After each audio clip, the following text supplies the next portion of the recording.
মানুষের কাছ থেকে আমরা কি জানতে চাই, কিভাবে জানতে চাই, এই বিষয়ে সার্বিক বিষয়টি বিশ্লেষণ করবেন, আপনাদের সামনে তুলে ধরবেন জাতীয় নাগরিক কমিটির আহ্বায়ক আমাদের নাসিরউদ্দিন পাটোয়ারি ভাই। হয়েছে ত্রুটি চেপে ধরে রাখা হয়েছে,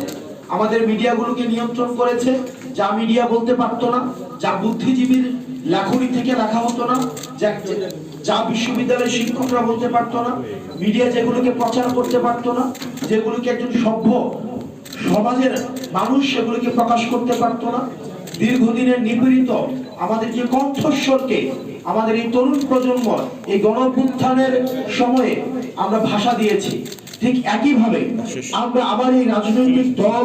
গঠনের এই প্রক্রিয়াতে আবার সাধারণ মানুষের কাছে আমরা ফিরে যেতে চাই। সেই জায়গা থেকে নতুন রাজনৈতিক দলের কাছ থেকে জনগণ কি প্রত্যাশা করে সে সম্পর্কে সক্রিয়ভাবে জনসাধারণের মতামত সংগ্রহ করতে এবং দেশের ভবিষ্যতের জন্য এটিকে অবশ্যই গ্রহণ করে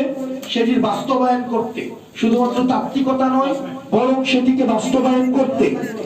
অগ্রাধিকার গুলো নির্ধারণ করতে বৈষম্য বিরোধী ছাত্র আন্দোলন এবং জাতীয় নাগরিক কমিটি দেশব্যাপী জনমত গ্রহণের প্রক্রিয়া শুরু করেছে এবং সেটির মধ্য দিয়ে আমরা এই কর্মসূচিটির নাম হচ্ছে আপনার চোখে নতুন বাংলাদেশ। প্রত্যেকটা মানুষের নানা মত রয়েছে, নানা পথ রয়েছে, আমরা নানা মতের এবং নানা পথের মানুষগুলোকে ধারণ করতে চাই। তাদের চোখে তারা নতুন বাংলাদেশটা এই ফেসিবাদ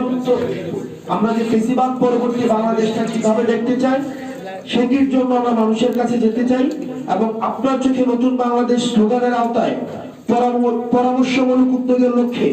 সারা দেশের সকল কমিটি ও তাদের কর্মীদের বিস্তৃত নেটওয়ার্কের মধ্য দিয়ে আমরা মানুষকে যুক্ত করব। সেটির মধ্য দিয়ে সকল শ্রেণী পেশার মানুষকে আমরা যুক্ত করব। তার মধ্যে রয়েছে প্রান্তিক জনপদ থেকে